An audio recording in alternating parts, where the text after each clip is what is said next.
This is Business Talk, your business, your success. Sponsored by Take Action Business Coaching. The opinions expressed are those of the participants and may not be the views of the staff, advertisers, and owners of the station. Advice given is not intended to replace that of your business advisor.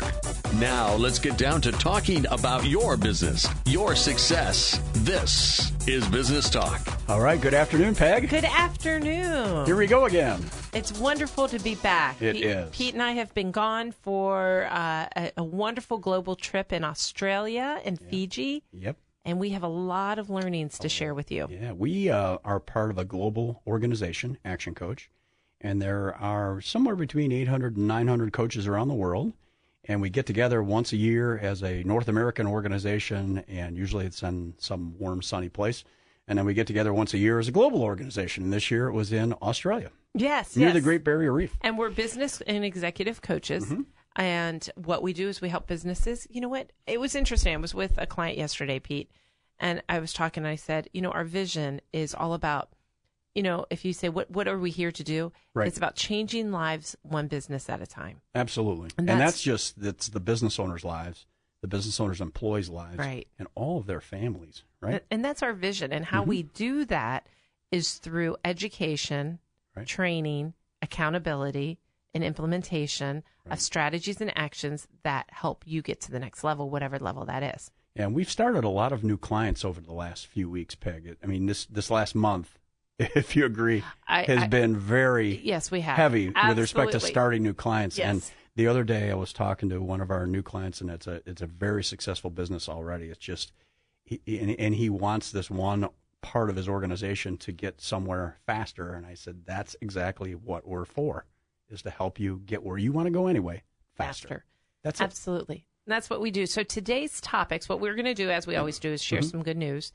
And then I really like what we're going to do is we're going to share with you, as if you were in Australia, all the things that we learned from some great speakers that we'll dive into throughout our program. Yeah, we had some great learning, and some of it's relearning, right? Things Absolutely. that, common sense stuff that you aren't applying in your own business. So we're like, think you get poked in the eyes and go, oh, yeah, I should be doing that. Right, right. So it was learning and relearning, and it was from different people. So it's always good. We go to these conferences. We see some people we've seen before, and we see some brand new people. And sometimes they just put a twist on it that helps it sink in. Well, it's like Keith Cunningham says in his book, The Road Less Stupid. He says, you know what? Sometimes it's not about what you don't know, it's about what you do know that you're not doing. Oh, yeah, absolutely. And the other thing, and this was from our conference in San Diego in February, I believe it was February, right? That one of the speakers, and it might have been Darren, it might have been one of the other guys, is that they reminded us that you should be consciously looking at a percentage of your time or your funds or both that you're spending on your own education every year. Yeah, that was Darren. And I forget the percent. He said 10%. 10%. Yeah. I remember that. So if you're making $150,000, it should be $50,000 a year. And you should plan it. Yeah, for you. And it could include your travel or your books or whatever it is. And you know what was interesting about that is he was talking about like how much we parents give our kids for their education, yet we don't give ourselves. You give it all, right? Everything you got. Right. And so part of us going to Australia and going to these conferences is us reinvesting in our education. And every once in a while, we have a little fun. Yes, right? Yes. I was telling Alan, our producer, how much fun it was. A trip of a lifetime, no doubt. And we got to bring my daughter, Allie, which was just a gift to her as well as me. So it was wonderful. And we get to do the trip of a lifetime 1 or 2 times a year. We really do. Okay, cool. All right, so let's here get we go. on to Good news. Now, why do we do this good news, Peg? Well, a lot of times, and it was interesting, we were just talking about this last week with one of our clients, is that we go to the negative. When we don't know the story, we're going to make the story up, and it's not going to be a positive story. It's going to be a negative story. In general, that's what we did. It's a survival instinct. It's what we have to do.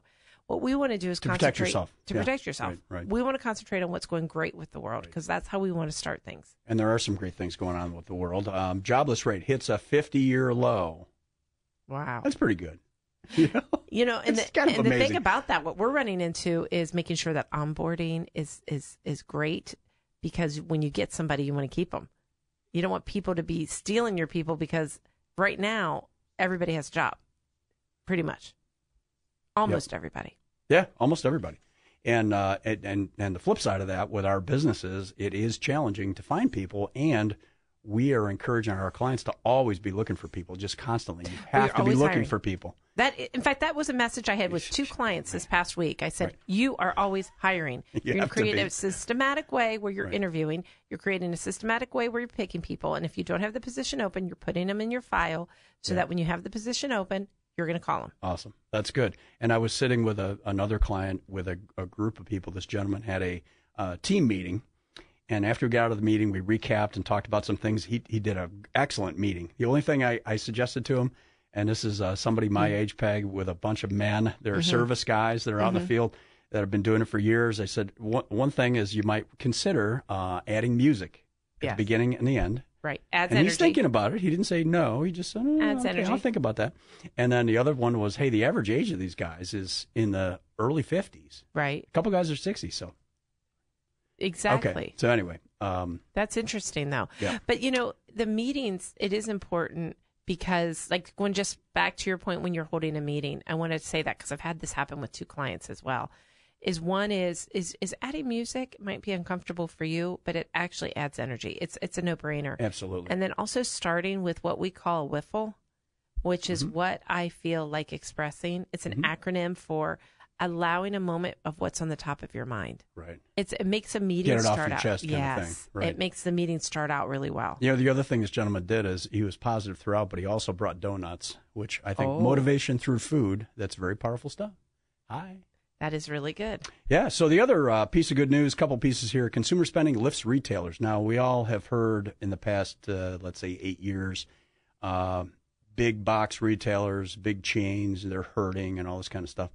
And there's some evidence that some of these companies are actually doing pretty well, and because they're consciously thinking about how do they compete with the online marketers, right? And they're developing their own online marketing in addition to getting people to walk into their physical stores. Yes. And a lot of these places are doing pretty well. Retailers this is from the Wall Street Journal, retailers from Walmart to Nordstrom are reporting strong quarterly sales, evidence that the robust U.S. economy is spurring people to shop. And some chains have found ways to compete in an increasingly online world. So they're adjusting. Buoyed by rising wages and employment as well as tax cuts, Americans are spending more on products as diverse as jeans, handbags, wall paint, and all kinds of things. And as we said before, 60 to 70% of the economy is individual consumer-based as opposed to business spending. Right. So this is really good, and it's just chugging along. That is so good. So that's great. Oh, good news, Pete. Okay, I see one last piece of good news. I think we're good. Are we got good? It. We've been doing. We got it made. We've got a lot of good news. Okay, so again, this is Peg and Pete with Business Talk. Today, our topic is going to be what we learned in Australia to pass along strategies, ideas that might be new to you or that you're going to relearn that you could apply to your business. The other thing, kind of an overview, is that I think it reminds me whenever we go overseas is that we really are blessed to be here, to have been born here, to live here, and we take a lot of things for granted. We said this before, but the folks in Fiji were so nice and so friendly, and same with Australia. They're awesome. Wonderful They're people. very friendly. Wonderful culture. They are happy most of the time. You get a smile. In Fiji, you get a bula whenever you... Bula. Bula, that's their way of saying hello. Saying hello. Just such happy people. Right. Yep. But it's interesting, and I just want to take a moment, Pete, I liked how you said that, is to be grateful for what we have here. Oh, yeah. And I can see, and it was interesting because one of our drivers was an engineer. He went to school. He's a electrical engineer. Engineer, and he can't get a job. Right. And he's highly educated, and he's driving us around in a truck. And we were like, well, why don't you go over, to America? And he's like, I can't afford to get there. Right. It's, a ticket, let's say, is what? $2,000. Yeah. $2,000, $2,500. Right. They make in a year in Fiji, the average minimum wage is $3,000. Yeah, we figured it was somewhere year. Between 3 and 4 a year. So he makes $3,000 a year. Right. Maybe he makes a little more and makes $4,000. Mm-hmm. So they're trapped. Right. Like you were trapped. And I didn't think about it after talking to him a lot. And Craig was great because he asked the guy a lot of questions. And Craig is a person we were have with. Such a diverse economy here, and theirs is not diverse. It's very heavy on travel. Sugar cane. They have sugar cane. They make some rum and some molasses, and that's about it. And then obviously the tourists. Tourism. Yeah, that's it.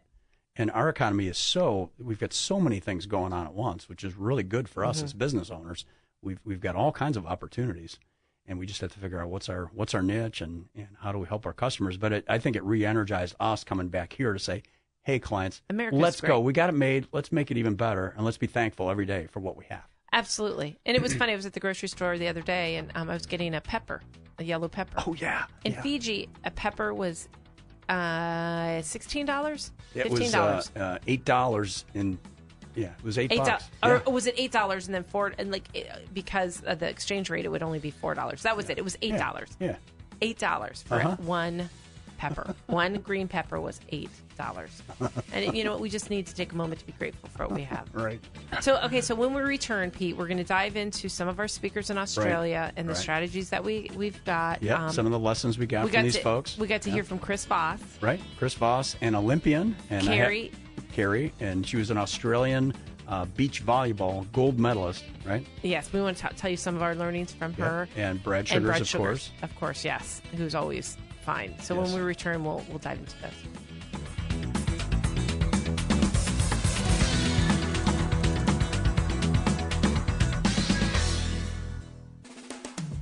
Could your business use some help? Call 614-306-7922 to schedule your coaching session. 614-306-7922. Now, here's more business talk.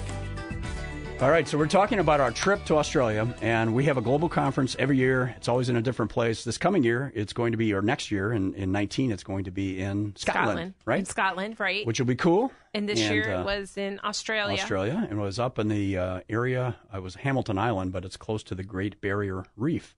So we got to go out and snorkel on the reef and look at the fish, and it was pretty cool. And you know, it was interesting. My children, I have Allie and Lauren, and Allie is 14. Lauren is 7. Lauren is 14. Allie is 17. And they were taught, and I say that, I don't know that they were taught in school or whether it was a YouTube or whatever, that, the Great Barrier Reef is dead. They're like, we won't. It is not dead, just to let you know. It is not dead. It's not dead. It is not dead, but it is dying. It's sick. It is dying, that whatever it is we need to stop doing, we need to stop doing. Otherwise, it will die. We got educated a little bit on there, but it was great to see. But Hamilton Island is just northern Australia. Northeastern. Northeastern, closer to the equator. Mm-hmm. And so... so it was, quote, winter.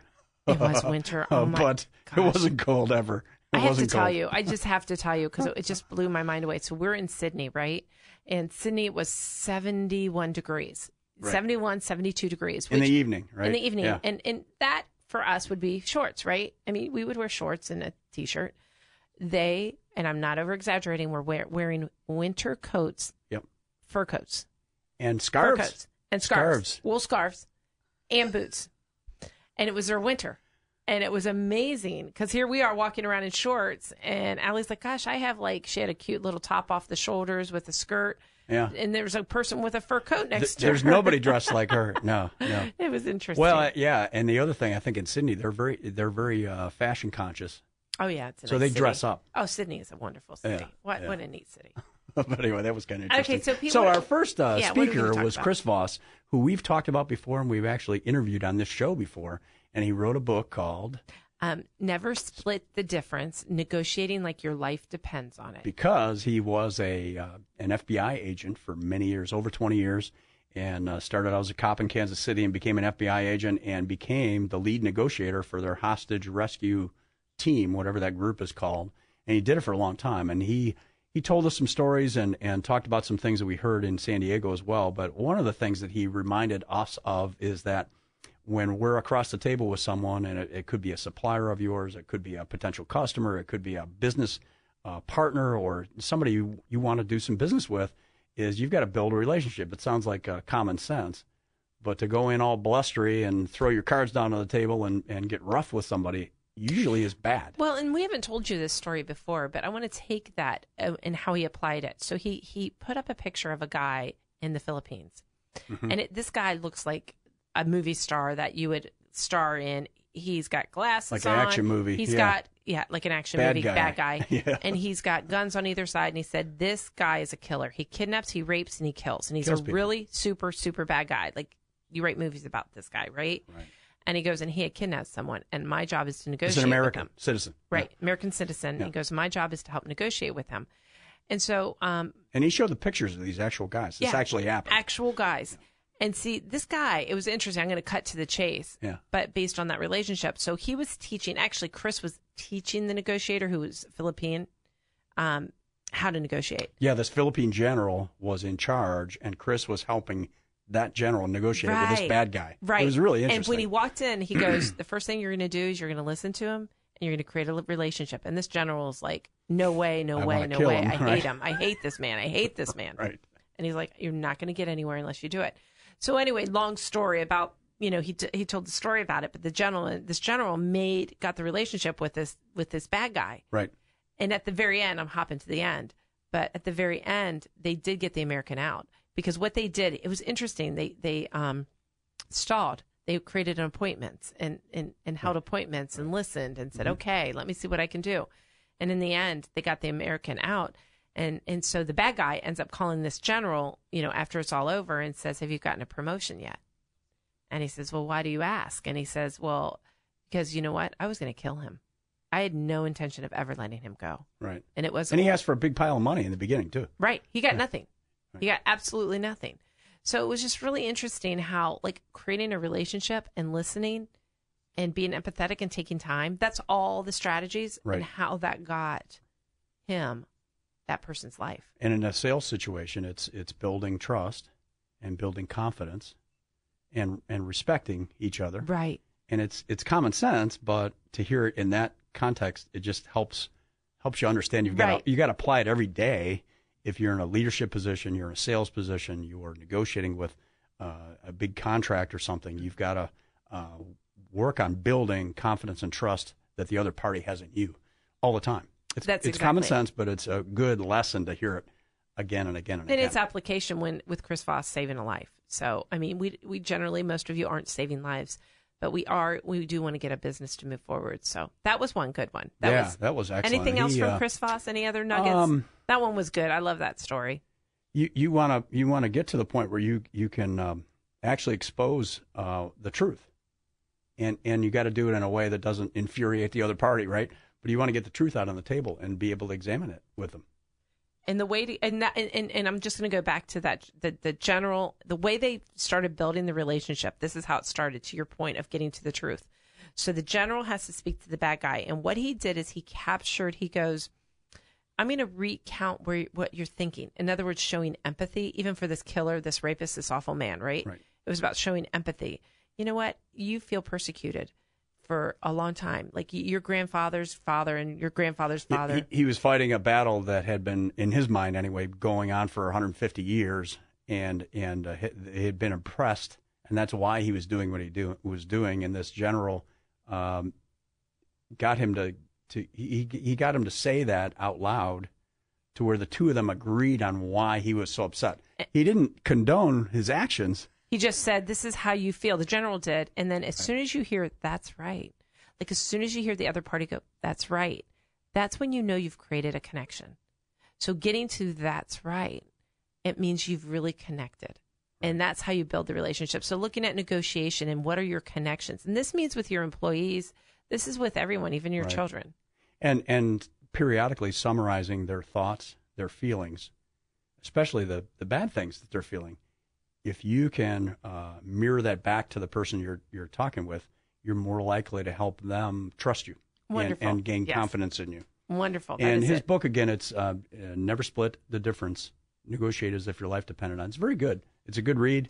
It's something we recommend. And again, this is Peg and Pete with Business Talk, talking about our Australian trip.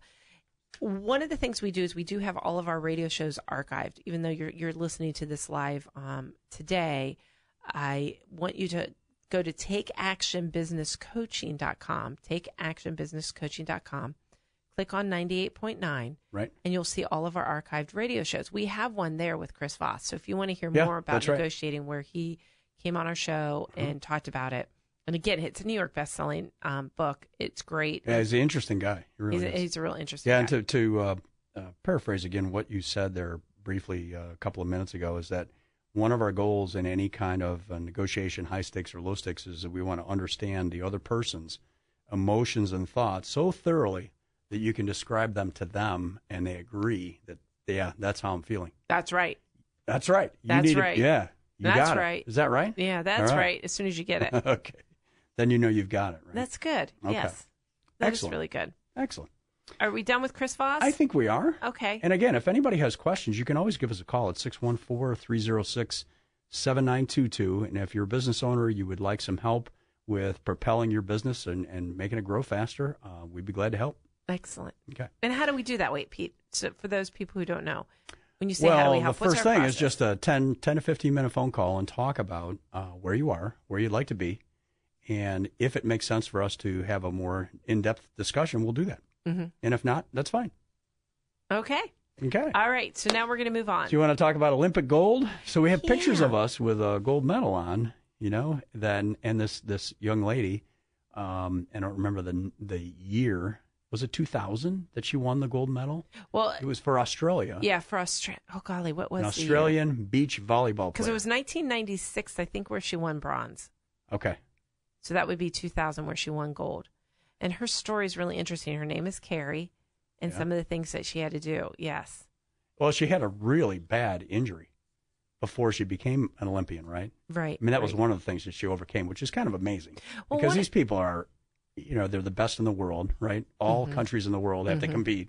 And she breaks, what was her ankle or knee? No, it was her knee. It was her knee. So she goes up to serve, right? Now, originally, but she's playing indoor. Yeah, originally she was indoor. You're right. It wasn't. She didn't do sand until after the injury. And she goes up to do a serve, and she twisted her body. And when she twisted her body, she basically said, everything in my knee broke. Just ripped apart. It just ripped apart.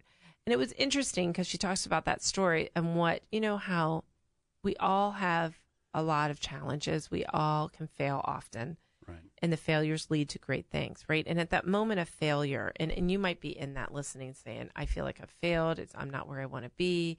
I feel like it's only in those moments that we really grow, because it challenges us enough to think differently and to go at it stronger. Or her whole persona was athlete. That's what she was. Well, and she was an indoor player. Right. And so what that did after she got her injury was, you know what? Maybe, just maybe I should do something else. Yeah. And it ended up being sand volleyball. And then what we want to take, we'll take this. We're going to be heading up into break because we want to tell the story. But you could have gone the direction of, well, I'm out. I'm done. Which a lot of people would. And that kind of an injury, 90% of the time, you are done. So we want to talk when we return from the break about what it takes to get to gold. I want to talk about her story and then the strategies she had and the mental toughness. Right. There are a lot of good little tidbits there about goal setting and focus and coaching. Right. So we have a lot of steps and strategies that she says, you know what, if you're going to get to gold, and when we say gold, what is your gold, first of all? Well, and Peg walked on glass. I have to tell the radio audience that. Yes. We have a picture of that. We'll put it on the website.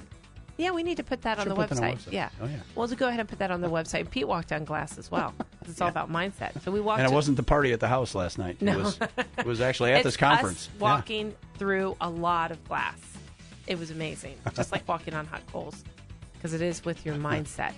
So when we return, we want to tell the story of like what is your gold, by the way? Like, what is your gold medal? What's your gold medal? What would it be? That's your homework, is what is your gold medal? And it starts there. Yeah. Is what is your gold medal? But then what is the path to get to that gold medal? And we'll tell you Carrie's story and some of the takeaways that we can apply to your business and your life when we return.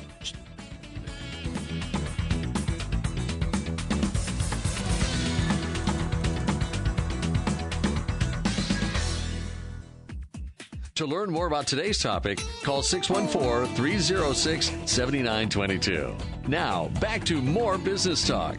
All right, so we're talking about our trip to Australia, and we had a global conference there for 3 days, and we had some great speakers. And the second speaker in our series here, we talked about Chris Voss, is Carrie, and she was an Olympic gold medalist for Australia in beach volleyball. Right, and her path was this. We want to just talk a little bit, and I'll start, Pete, and you chime in, is she was an indoor player, always was, and ended up having an injury. And this injury was enough. Severe injury where she couldn't even move off the couch.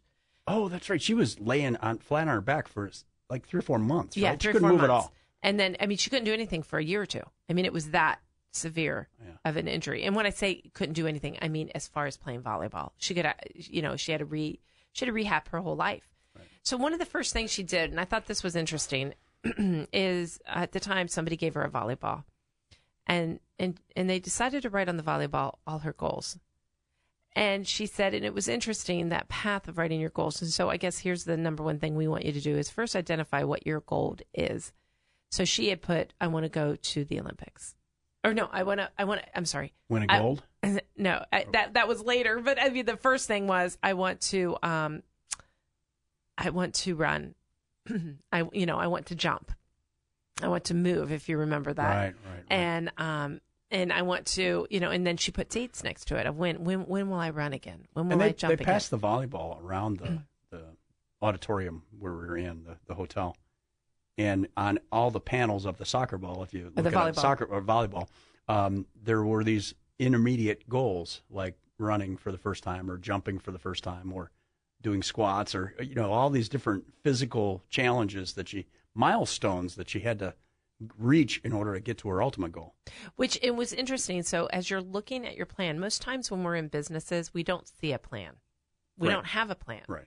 And we want you to have a plan. And that's basically when she was injured. And here's another thing is sometimes it's hard to see the future because we have so much in front of us. Like in the case of Carrie, she had so many injuries. Like the fact of I just need to walk again versus I can't even walk right now. Right. How can I think about the Olympics? Right. So as she added, so she started there and then she added on goals. And what was interesting is she said, I put a really scary goal, and it was to go to I think it was at the 1996 Olympics at the time, to go to the Olympics. That was her goal, is to go to the Olympics. And like she said, she even put it like on the bottom panel because like she didn't want it. She put it underneath and then set the ball on that panel so you couldn't see it because she was like, oh my gosh, people think I'm nuts if I say that. And I feel like it's so big that it's almost too big. And so I just want to add, like with that question, I want to ask you listening, are you making your goals big enough or are you afraid? What would be gold for you? Yeah, right. What would be gold for you? And what are you not sharing because you think people would be think it's ridiculous? Right. Or you think it's ridiculous. And we think that unless your goal makes you uncomfortable or maybe some others around you uncomfortable, it may not be big enough. Right, exactly. So we'd challenge you to think back and say, okay, 2019 is going to be here before you know it. Where should you be at the end of 2019? Right. Personally and your business. And in this case, she was planning a few years out. But she started at, I want to walk again. Didn't I want she to ride a bike. Put dates on the panels? Right. So after the goal, she put the date. Okay. Right. So you want to have a date, like her goal of, I'm going to walk. But first, the big audacious goal at the end, and then what are all the milestones? What are all the things I need to do in between to get there? So that she, and it was funny because she had written out that volleyball and everybody had looked at it, but she said, what's funny is I put it away, like I put it in a box. And it wasn't until she said, a few years ago, I got it out and I realized, my God, I did everything that I said I was going to do on this volleyball. She visualized it, right? Yeah, she did. So what were some of the other learnings? So she writes this down. What were some of the other learnings? Well, one of the things that was really cool about her story is that the 2000 Olympic Games was in Sydney, her home country, right? Which is pretty cool, right? To win that in your own backyard is pretty cool. And I thought it was interesting because she said our goal in Sydney was to win a medal. So first it was go to the Olympics, and then they said we want to win a medal. Yep. And she said one of the things you have to watch out on is when setting your goals, are they high enough? Okay. Because what she said is we went and we won a medal. We won the third. But really if they had said it, I want to be gold, could we win gold? So that their goal was to win a medal, and guess what? They got a medal. They won a medal. And she goes, yeah. It's interesting because we were achieving what we set our goals at, but we probably should have set our goals up higher than win a medal. Yep. So they won a bronze, which is good. Great, yeah. Which is great, but not sufficient. Right. They're like, why didn't we set our vision higher? Why didn't we say we want to reach gold? So then they were going for the 2000 Olympics. Mm-hmm. And they said, okay, we've been around this rodeo. And so again, Pete, going back to where we are, for our owners listening and our managers, is what goals are you setting? Are you setting them big enough? Right. Or are you just saying, oh, I just want to get to this dollar figure? Or like, let's push it. Right. So then in 2000, she said, okay, we want to go for gold. That's our goal. That's our gold. Gold. So talk a little bit about what she did. Well, one of the things, and I think this would be a good thing to discuss here because business owners, you you try to make your decisions based on logic and not emotion as much as you can, right? In order to make high quality decisions day after day. And she got to a point where in this sport, sand volleyball is pairs. It's two people. And she decided that the only way I could get to the gold level is to get a new partner. And she'd been with this one partner for many years. Well, it was her best friend. And she had to break up that partnership. Yeah. And we've been there before as business owners with our clients where, you know, in order to really achieve what we know we should achieve for our employees and et cetera, we've got to make a change. And it's difficult. Well, and like we're working with some people right now that have to make changes. Like you have to get rid of an employee, whether it's a president or a director, or put someone in a different role, right? Because they just can't do the role they're doing now. We're not going to get to gold with the players on our team. So that was one thing, is identifying the holes, and that was her first thing. Well, and I talked to a business owner in the last few days where they've got a situation with an employee that is incapable of doing the whole job that they're in now. They like this person a lot. However, they realize they've got to either change the job or have them work somewhere else. And then, they're going to proceed with it, but it's uncomfortable. It is uncomfortable. She had to do it. I mean, it was. Yes. Can you imagine firing your best friend? Right. That's what she did. It's pretty tough. And by the way, her best friend didn't talk to her for 2 years after that. Right. They're friends again now. Yeah, they're friends again now. But then after that, then she had to work on mindset. And one thing they realized they needed was a coach. And they needed a couple coaches. I like that. They had, how many coaches did they have? 2? I think 2 or 3. And actually, one of the guys that coached her was in Columbus, Ohio quite a few years ago. And Kirk Ashley and Craig Hohenberger and Annette brought him into Columbus for the coaches. Right. And we walked on glass then, too. Right. But. And so she brought him over from America and said, "You're our coach." And it was really about mindset. And so one of the things I thought it was interesting what he said is everything's about gold. Everything we're going to do. So they started drinking gold beer. Yes. They started wearing only gold. Like their sandals, their T-shirts, their glasses. Everything was gold. We're going to focus so much on gold that's all we're going to see, because it's not about bronze anymore. It's about gold. And it was interesting because they did have us walk on glass, and the whole point of that, and you've heard of Tony Robbins having you walk on coals. Right. It's about mindset. It's about your ability of, I can do it. And so he was really working with them on, you know what, it's about knowing you can get there. Uh-huh. And it's so much of that. So they had them as a goal, and then plus homework, right? Yep. That they had to do all the time. And then they also had, I think, a nutritionist. Oh, that's right. Yeah, because that's important too. Yeah, right? They had a nutritionist. When you're at that level, athletically. Yeah. The other thing that I liked what she said is, and this goes back to the, ties into the volleyball or the ball story where she was writing things on the panel, is that her partner at the time, boyfriend, believed that she could do it. She said more than she did. And she said, sometimes you have to borrow someone else's belief and you have to just go with it. And he encouraged her, here, figure out what your ultimate goal is and then start putting the intermediate steps on this ball. And she did it. And after she reached a couple of those milestones, she realized this is I'm making progress. Well, your beliefs get supported. But by initially, proof. When she was laying on the couch, she was like, "Oh man, I don't know if I'm ever going to play again at all." I liked what you said, Pete, about sometimes in order to achieve greatness, we have to borrow somebody else's beliefs. And as coaches, as Pete and I are coaching you, that's one of the things we bring. And we're straight up. If we think you can do it, you got to just trust us. You're going to do it. I just talked to somebody yesterday, Pete, about that and said, "You are the next president. And you can do this." I wouldn't say that if I didn't think it. So trust me if you don't trust yourself. Good. Because you sometimes have to figure out who am I going to put in my environment to make sure that I'm successful, that I can trust, that I can borrow their belief system until I get there. And think about that with friends, with other managers, and et cetera. So I really enjoyed Carrie. It was a really good talk. Oh, yeah. She was excellent. And she's very motivated. She's a very good speaker, very polished speaker. And it was good. Good stuff. So when we return for our next, our last segment, we want to talk about Brad Sugars, who's also been on our show, one of our best shows. You can see it archived. We're going to talk to him. He talked about a lot of different things, including vision and leverage. Right. Vision and leverage that we can discuss. And these are things you can apply in your own business right away.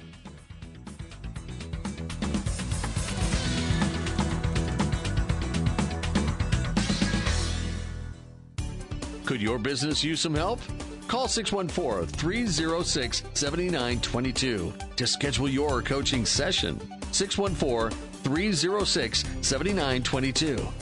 Now, here's more business talk. All right, so we've been talking about our learning that we had when we were over in Australia. And one of the things is that just to be thankful for what we have here. That was one big thing for me. It was reminded me again and again. And the other thing is that we've got these speakers, and they all come from different points of view. And that's one good thing I think Brad does is he brings people from sports, from the FBI, other business people like Keith Cunningham. You know, it's not all just a bunch of business people. Right, exactly. It's from all over the place. Right, but they're achievers. Like they're all how they achieved and what best they learned. in the world at whatever sphere they're in. They're the best. That is great. Yeah. And that is great. It's good. It's inspiring. And, you know, we're going to talk about what Brad had. I do want to talk about at the end of our 90-day plan because we have our 90-day plan coming up. I guess I can do it now. For you. Or we could do it now. Yeah. What is a 90-day plan? So a 90-day plan is where we get all of our clients together in a room and we learn together, we share together, we network together, and then we create a plan. For the next 90 days. Exactly. Yeah. And it's on September 14th, which is a Friday, coming up here. And what we'll do is we'll have a good 30, I think this one's going to be a little higher, maybe 40-ish, 40 to 50 people in a room. Right. And we'll give you complimentary. It's going to be a complimentary tickets to go. For the first 100 of you that call in. The first 100. Well, maybe. For the first 4 or so. Yeah. Yes. For the first couple that, well, call Pete and he'll talk to you. 614-306-7922. And it's in Grandview. And it's 8:30 to 3:30. It's all day. Right. We always have one learning topic, and we're going to touch on that a little bit today about the topic. But we always put in a topic to learn, 45 minutes to an hour of that. The rest of the day is about creating a plan for your business for the next 3 months. Perfect. And it's something that you and a lot of our business owners bring 2 or more of their team members with them, department heads, et cetera, managers, and they work on the plan together. And at the end of the day, they walk out with a plan that they created, and they can use that for a template of how they're going to run the next 3 months of the business. Okay, so we have that for you. Okay, so Pete, so talk about Brad, and he had 2 main topics, wouldn't you say? It was leverage and vision. Yeah, I think that's good. And we'll talk about the vision things a little bit. And he talked about attention versus intention. So a lot of times, and again, I talk to, we have a lot of clients, and we have a lot of different discussions with people, but there are themes that run through them, and this one business owner reminded me that you come into work and you just start plowing through and answering emails, answering phone calls, working on the paperwork on your desk, and you're doing your work, right? What Brad is reminding us of, and I think some of the other folks that have talked to us in the past, Darren Hardy and some others, that you've got to think about what's your intention. Where are you headed in the next 12 months? Is that clear or not? Even if you don't think about it for an hour every day, but you need to have it in your mind or on your planner or somewhere where you can see it. Carrie, she had things she had things on her walls and on her refrigerator, and in her shower, to remind her all the time of where she's headed. So what's your intention? And are you putting attention on the things that will get you to where you're headed?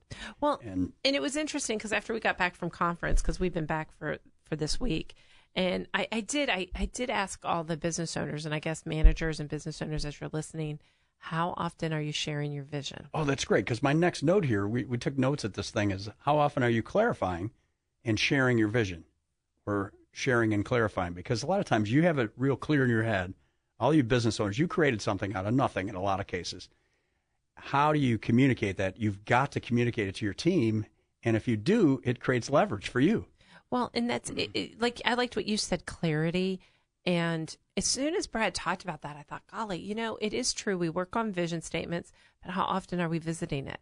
And how many times do they know that we're headed there? Right. And how much are we communicating it to our new team members that we're bringing on? And part of leadership is to help people understand where the business is headed, what good that brings to everybody, and to answer questions and help make it clear why it's good for the employees to strive for it too. Perfect. That's exactly it. So that was a big one for me. That was a really good one. The other thing is that clear vision, good positive culture is what attracts employees, clients, supporters, good subcontractors. It brings the right people to you if you're clear about it and you broadcast it everywhere. And like attracts like, so it's going to be. It was interesting. That like attracts like. When you tell people that, they're going to get on board and go. And I was with a client yesterday, Pete, and we were talking, and they said, you know what's interesting in our company? That all the negative people find each other. I said, isn't that interesting? Like, and so if you're a team member listening to they all wear this, the same T-shirts? I mean, they all like, it's funny. They become magnets to each other. And then all they do is just talk about how bad things are. I said, like attracts like. And isn't that interesting? So part of your job as a leader, if you're the department head or you're the owner of a business, is to provide clarity on the vision of the business and the culture and what the culture is currently and what you're aspiring to become. Because a lot of us it's a journey, right? We're not perfect, but we're striving to be this type of business and to be constantly communicating that with everybody and by different methods. Right. So it's talking at the water cooler, it's having meetings and having some culture things in your meetings. It's how you treat people. The onboarding thing is important, and engagement. We talk about engagement all the time because it's so important to keep the good employees you have. This is one of the ways that keeps great employees is if you have a positive culture and you're constantly communicating what it means to be part of that culture. I like that. And reinforcing it. It was really good. It was good. Of course, Brad Sugars, and just to give you, Brad Sugars started Action Coach. He's written, 25 different books. Yep. He's a smart guy.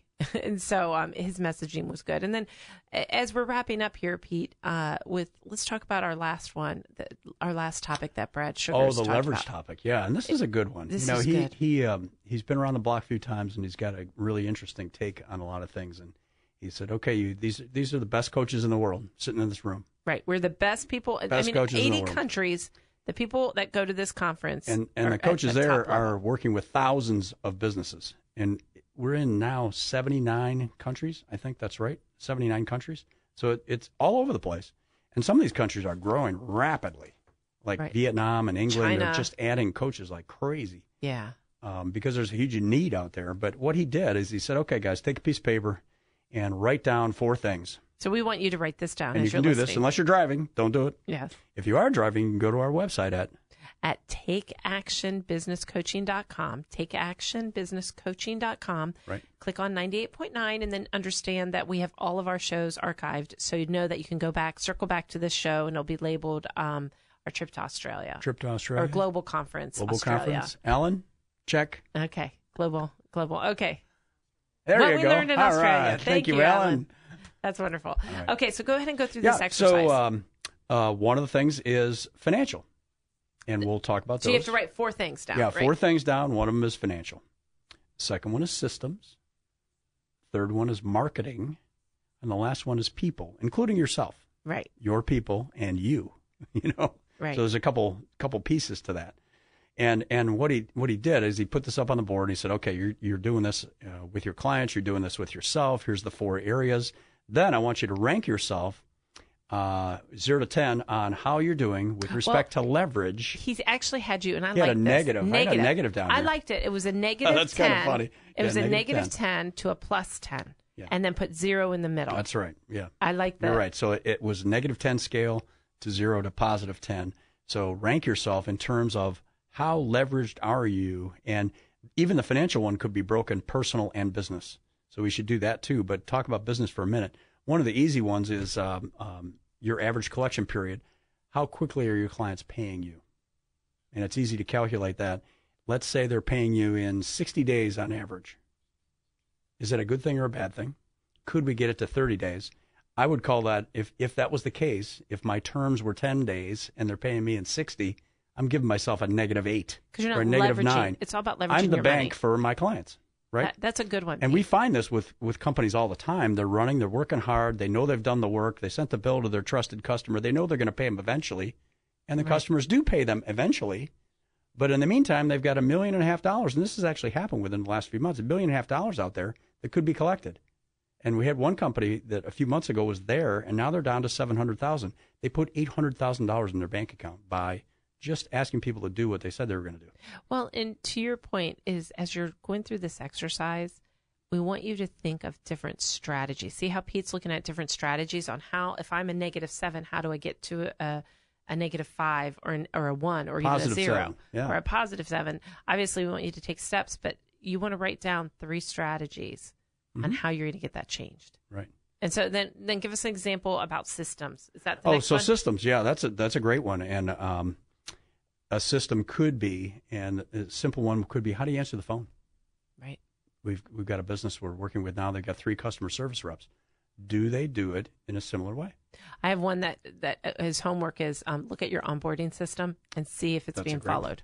We've got one that's a superstar on that. Yeah. They have an awesome onboarding system that's documented and followed, and we've got some that have 0. Right. Right. So if you have almost nothing written down in your business, and you're basing your operations on all experience, you're in the negative territory. If you've got it all documented and you know it's being followed, and both of those things are important, you can give yourself some high numbers there. And then we had marketing. Another great next. One. Yes. Yeah. So let's say you're spending 5% of your sales on marketing. How well are you measuring the results from your marketing efforts? And I like the leverage part. Again, it's how leverages your marketing. Yeah. Like what's your return on investment? What's your cost per acquisition? Right. How much, to your point, you are measuring, but what's your cost per sale? Right. I mean, what is your cost per lead? Yeah, one of our clients just this past week said, hey, we do need, in this one department, we do need to measure our acquisition costs. We have no idea what it costs us to bring in a new customer. And we should know. And that would be, that's your scale. And then the last is people. Is how much you're leveraging your people. And an easy example there is your own time. You're an executive of a large company. You've got lots of employees. Where are you spending your time? And is it the highest and best use of your time? Are you opening the mail every day and looking at each piece of paper, or are you delegating that and doing something that only you can do? Well, in this whole exercise of the 4 areas, I would say is your homework. And after you do that, it's about creating the strategies to change it from wherever your score is to increasing that score. And if you need help creating a plan, give us a call, 614-306-7922.